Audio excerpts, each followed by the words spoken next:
Yeah, it was my roughest first round of Race of Champions yet, but just didn't get things rolling. Kind of literally had the handbrake stick on me and it wouldn't let go on one of them, but the other two I lost by a few tenths, and that's the way it goes. This thing, when you got to win early, or else you're going to get eliminated. So hopefully we can get it done in Nations Cup tomorrow.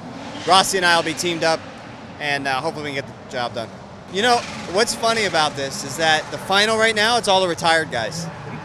I don't know if that says everybody else needs to relax, I think, a little bit, and that's what they're doing. They're just out there nice and smooth, and we're, hard charging, grabbing gears, locking brakes, and everybody that's in the final right now is retired, or semi-retired. IndyCar was very well represented. I think we all did extremely well, knocking a lot of people out, and Montoya ended up, winning. We had a good day until, for some reason, the steering wheel decided to come off of my car in the last heat, and that was a heat that I had lost one, and I needed it to win to advance. So a little bit of a misfortune. I think I don't know why everybody has this perspective that we need to prove ourselves every time we do something. But again, if that was the case, we proved again that we're very capable and we're very good. So that's all we can do. I think we have one of the most competitive series in the world. That is not such a series in the high level that we are, that gives 22 drivers a possibility to win every race. The championship winner wins 3 or 4 races a year out of 17, which is not a lot. So, we keep proving that we'll be good. It's a weird format. I went from a 3-wheeled car to kind of a radical to something else to a rally car. And with just one lap, it's pretty tricky. So I'm a little bit disappointed that we didn't advance any further.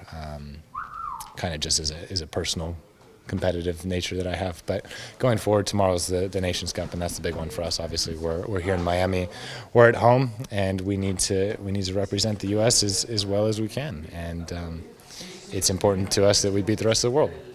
No, it's awesome. I mean.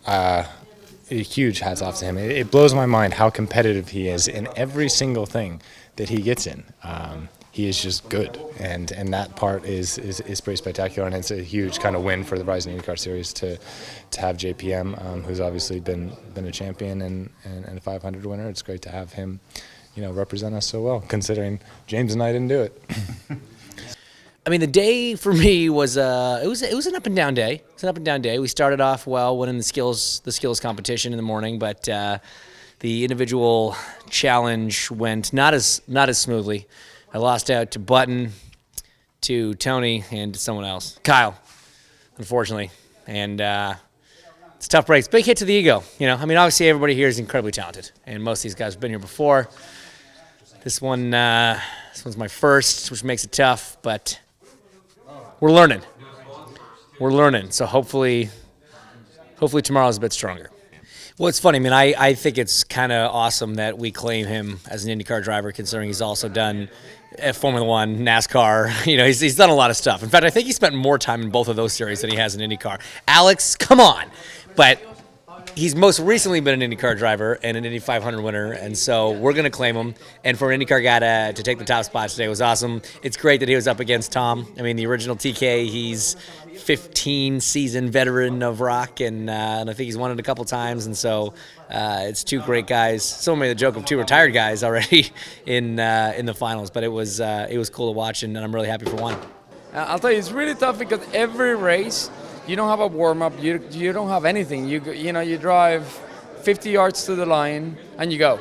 And you have one lap of, I don't know, it takes like 40 seconds, 38 seconds or something, and you're done. And every time you go, it's in a different car, so it makes it really tough, and it worked out. I think you got to adapt, and you can tell, if you look at the finals, all experienced guys are the guys that make it. Because we've driven more. Nowadays, the guys, everything's paddle shift, everything is... you don't have to be so natural. When I grew up, even the IndyCar, my second year it was a 7-speed sequential. So it's like you got to the braking zone and you're like pounding gears and doing a ton of stuff. And there were cars that we used to slide around a lot. And I grew up with that. And that's kind of this.